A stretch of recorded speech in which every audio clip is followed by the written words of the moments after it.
The laughter started the moment they saw Ethan.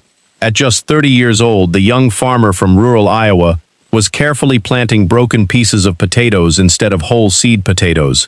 His neighbors couldn't believe what they were seeing. Some laughed openly, others simply shook their heads. "That kid has no idea what he's doing," one farmer muttered. Another chuckled. "He's wasting perfectly good potatoes."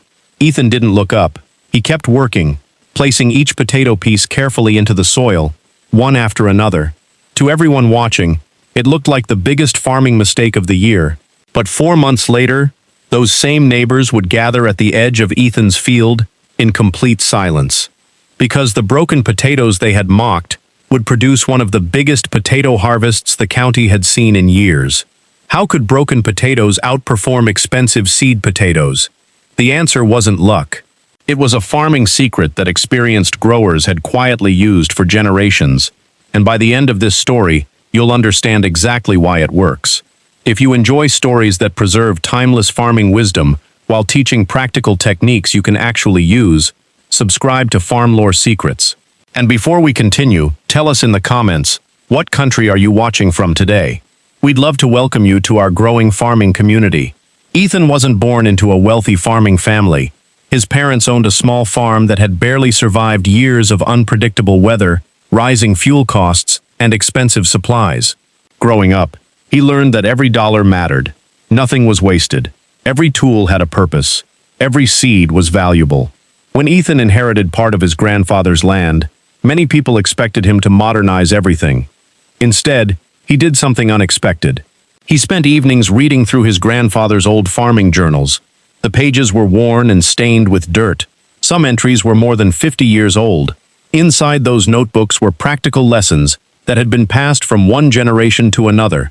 There were no complicated scientific words, just simple observations written by someone who had spent a lifetime understanding the land. One particular note caught Ethan's attention. It read, "A healthy potato eye is worth more than a whole potato planted the wrong way." The sentence seemed almost too simple.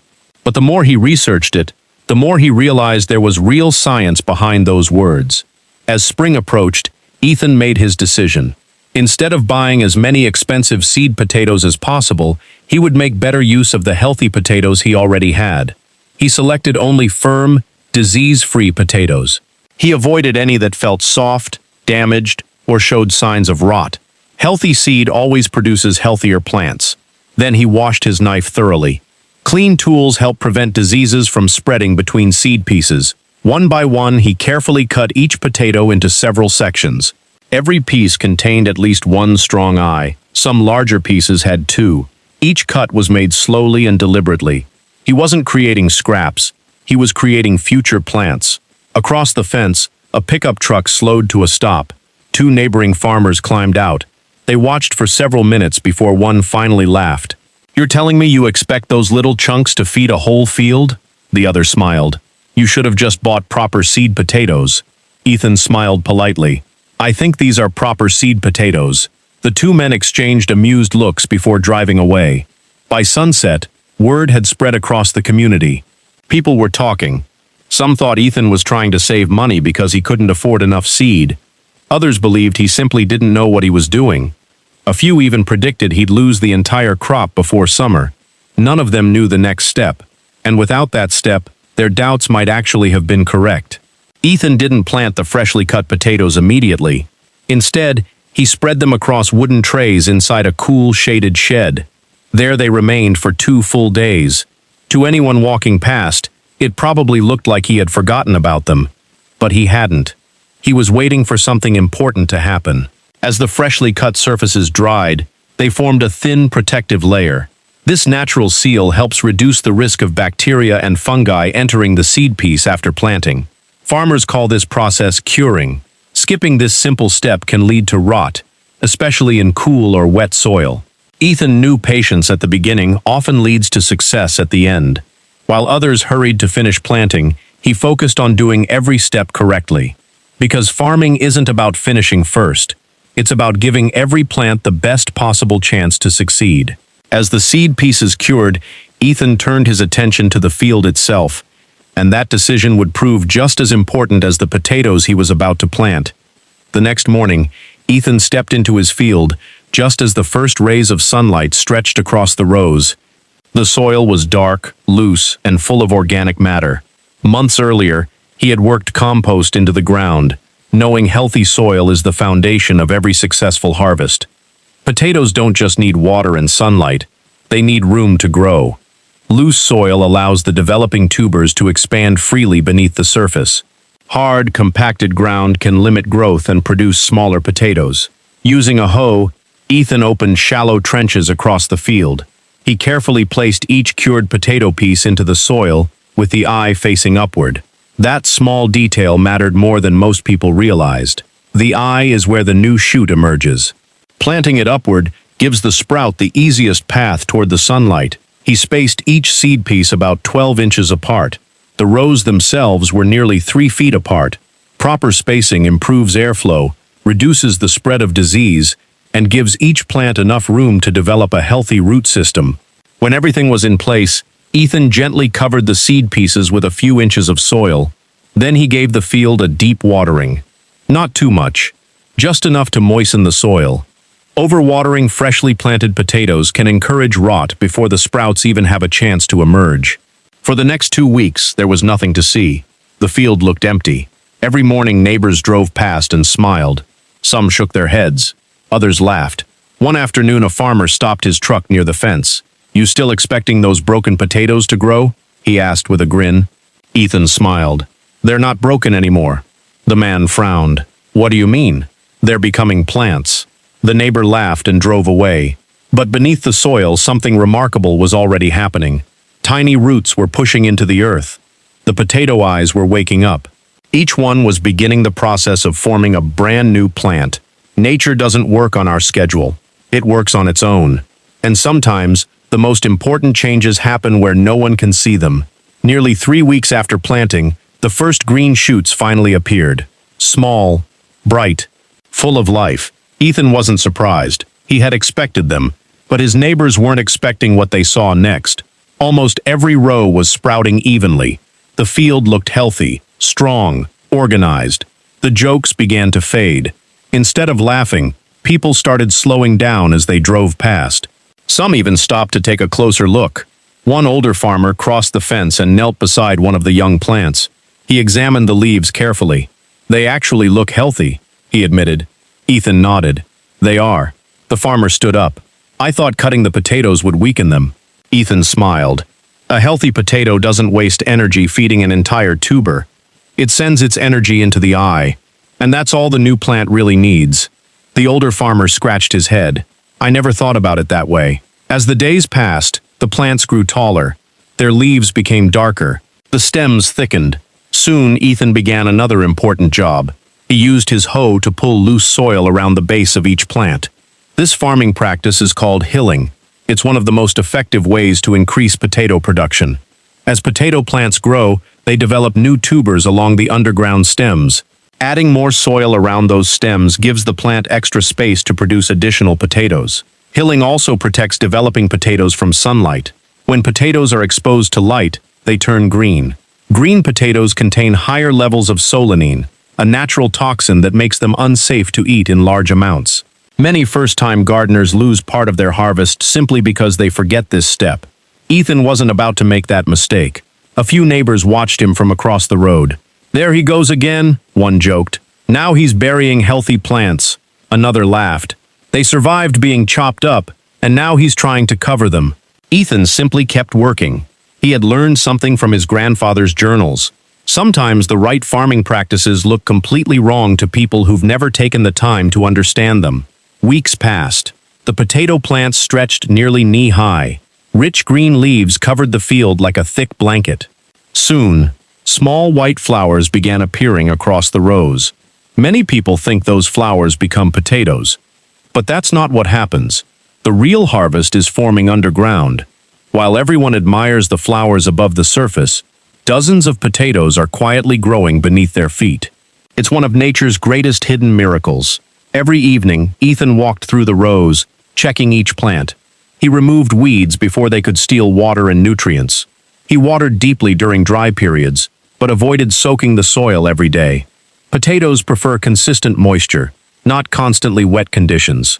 Too much water can lead to disease. Too little can reduce the size of the harvest.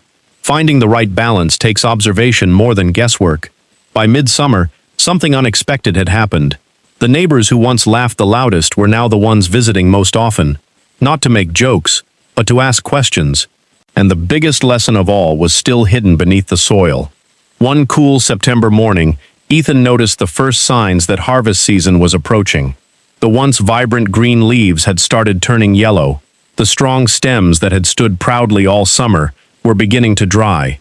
To someone unfamiliar with potato farming, it looked like the plants were dying, but Ethan knew exactly what it meant. The potatoes beneath the soil had finished growing.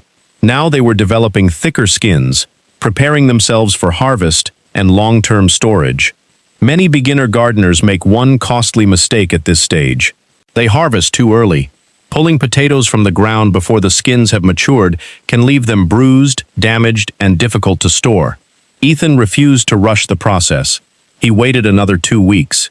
The neighbors noticed.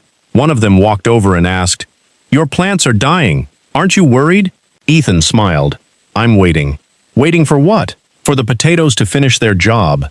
The man looked confused. "They're already underground." "They are," Ethan replied. "But patience underground creates better harvests above ground." The neighbor nodded politely, though it was clear he still wasn't convinced. A few days later, Ethan stopped watering the field. This wasn't an accident. Allowing the soil to dry slightly before harvest helps toughen the potato skins and reduces the amount of soil that clings to them. It's another simple technique that makes a big difference. Finally, harvest day arrived. The sun had barely risen when Ethan walked into the field carrying nothing more than a digging fork, a few empty baskets, and the quiet confidence he'd carried since planting day. News had spread throughout the county. People remembered the jokes. They remembered the laughter. And now they wanted to see the outcome for themselves. One by one, trucks pulled onto the roadside. Neighbors gathered along the fence. Some crossed their arms. Others whispered to one another. A few still expected disappointment. Ethan pushed the fork into the soil beside the first plant. He leaned back gently. The earth lifted. Then it happened. A cluster of large, clean potatoes rolled onto the surface. For a moment, no one spoke. Ethan smiled as he picked them up and placed them into a basket.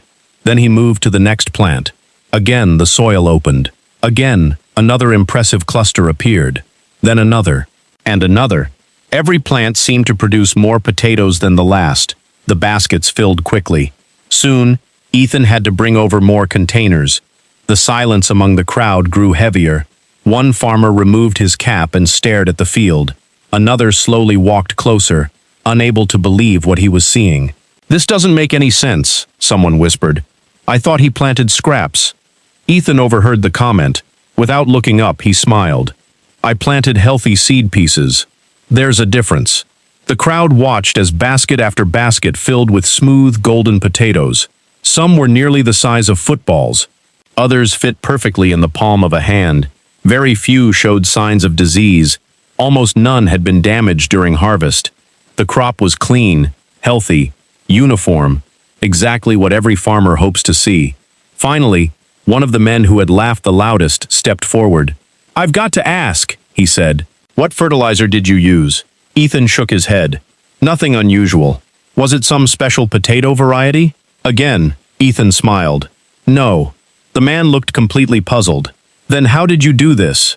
Ethan held up one freshly harvested potato. "My harvest didn't begin today. It began the day I chose healthy seed." He pointed to the small eyes on the potato. "Every one of these eyes has the ability to grow into a new plant.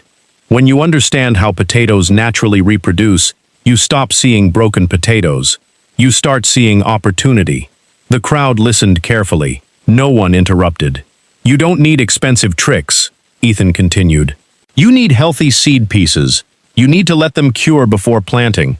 You need rich, well-drained soil. You need proper spacing. You need to hill your plants. And above all, you need patience." Several farmers looked at each other. For months they had assumed Ethan's success would come from some hidden secret. Instead, it came from understanding the basics better than everyone else. Sometimes the simplest knowledge produces the greatest results. And that lesson was about to change the way many of them farmed forever. By the end of the afternoon, Ethan's trailer was overflowing with potatoes. The same neighbors who had laughed at him months earlier were now helping carry basket after basket from the field. The mood had completely changed. The jokes were gone. In their place were questions. One farmer finally broke the silence. "Ethan, would you mind showing me exactly how you cut those seed potatoes?" Another stepped forward. "I've been buying expensive seed potatoes every spring. If I can safely multiply healthy potatoes like you did, it'll save me hundreds of dollars." Ethan smiled. "I'd be happy to show you." He knew farming wasn't about keeping secrets. It was about sharing knowledge so everyone could grow better food. Over the next hour, the group gathered around a wooden table in his barn. Ethan picked up a healthy potato and a clean knife. "The first thing to remember," he said, "is that not every potato should be cut. You only want healthy, disease-free potatoes. If the potato is soft, moldy, or damaged, don't plant it." He slowly sliced the potato into several pieces. Each section contained 1 or 2 healthy eyes. "Never cut pieces that don't have an eye," he explained. "They won't produce a plant." The farmers nodded. Many admitted they had never paid attention to the potato eyes before. Then Ethan pointed to the freshly cut surfaces. "This is where many beginners make their biggest mistake.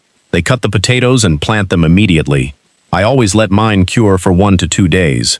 When the cut surface dries and forms a protective layer, it greatly reduces the chance of rot once it's in the ground." One farmer wrote the advice in a small notebook. Another recorded the demonstration on his phone. The questions kept coming. How deep should they be planted? "About 4 inches deep," Ethan answered. "And always plant the eye facing upward." "What about spacing?" "I leave about 12 inches between each seed piece and about 3 feet between rows. That gives the plants plenty of room to grow." Another farmer asked, "How often should you water them?" Ethan smiled. "Water deeply, but don't keep the soil soaked. Potatoes like consistent moisture, not constantly wet conditions. Too much water can cause disease. Too little can reduce the size of your harvest." An older woman in the group raised another question. "When should you hill the plants?" Ethan picked up a hoe leaning against the wall. "When the plants reach about 6 to 8 inches tall, pull loose soil around the base. As they continue growing, repeat the process. That protects developing potatoes from sunlight and encourages more tubers to form." The group listened carefully. What had started as curiosity had turned into a free farming lesson. Before leaving, one of the neighbors looked at Ethan and smiled. "I owe you an apology. I laughed because I thought I already knew everything. But today, I learned something new." Ethan shook his hand. "We're all still learning. That's what makes farming so rewarding." As autumn settled across the countryside, more farmers began trying the same method. The following spring, fields across the county were planted with carefully prepared seed pieces instead of expensive whole potatoes. The results spoke for themselves. Healthier crops, lower costs, bigger harvests. What had once been dismissed as foolishness slowly became common practice. And it all started because one young farmer refused to let other people's opinions outweigh generations of proven farming knowledge. The lesson reached far beyond potatoes. In life, people often laugh at ideas they don't understand. They judge results before the work has even begun. They mistake simplicity for weakness. But nature has a way of rewarding patience, preparation, and quiet persistence. The loudest voices aren't always the wisest. Sometimes the person working quietly, long before anyone notices, is the one who changes everything. So the next time someone tells you a simple idea could never work, remember Ethan. Remember the broken potatoes. And remember that extraordinary harvests often begin with ordinary knowledge applied the right way. If this story taught you something new, don't forget to subscribe to Farm Lore Secrets for more practical gardening tips, timeless farming wisdom, and inspiring stories from fields around the world. Now we'd love to hear from you. Have you ever grown potatoes before? Or are you thinking about trying this method? And don't forget to tell us which country you're watching from in the comments. Thanks for watching, and until next time, keep growing, keep learning, and never underestimate the power of simple farming wisdom.